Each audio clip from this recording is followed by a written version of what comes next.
Yes po. Shoutout natin, Sir Marco TV. Yes, Yan. Mga drupa ko dyan, follow nyo rin yung page natin. Drupa natin lang. Yes! Salamat. May bisita tayo ngayon. May bisita tayo ngayon. Tara. Matadek. May bisita tayo ngayon. What's up mga kalae? May bisita tayo ngayon at isang katrupa. Dek sa kanyang pamilya at motodek naman sa social media. Sa larangan ng motor siya ay kilala, isang magaling na karerista. Nagbibigay inspirasyon at advice, encourages safe riding in his vlogs. A humble trupa. Boss! Yes! Yeah! Bisita natin! Mr. Benedict Motodek Maniquez. Hello po. Salamat po sa inyo. Salamat na Batangas. Salamat din po sa inyo. Dito pa ako nakakita ng unit. Yun! Ano mo bahala? Yeah! Nung isang araw lang siyang nag-post looking for Tamaraw GL drop side block. At ngayon, drive na niya. So bigyan ko kayo ngayon ng brief features ng Tamaraw GL Automatic. Ito yung top of the line sa ngayon na long base automatic diesel. Gawang Pinas na, mas pinaganda at mas pinalakas na Tamaraw na makakasama mo sa diskarte pang araw-araw. Tingnan nyo naman at napakabarako kamukha ng FJ Cruiser. Oh, yan oh. Di ka kalupit.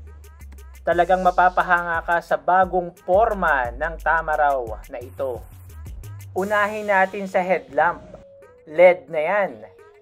Na may daytime running light. Yung radiator grille, black plus body color. Front bumper, black na nagpapabarako sa Tamaraw. Isama pa natin ang Toyota logo na silver paint, digat pagkakagara.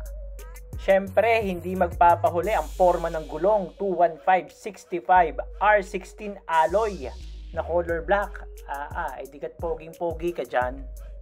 Tingnan naman natin ang side. Andito yung antena niya. Side mirror ay color black. At ang rear conversion niya ay drop side. 3-side panel access with lashing hooks. May side step kung sasakay ka sa likod. At drop side lower panel. Digat ayos sa pangkarga.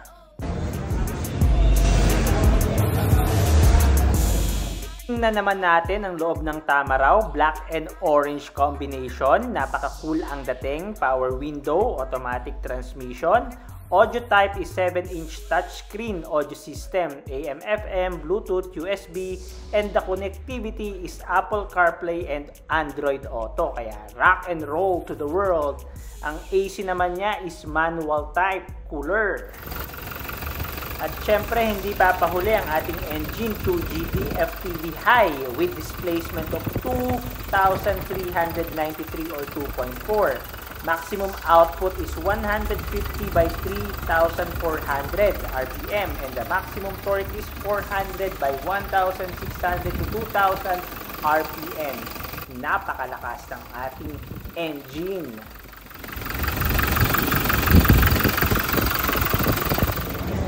Napakasulit talaga ng Toyota Tamaraw. Kaya ano pang inaantay nyo? Bili na mga suki!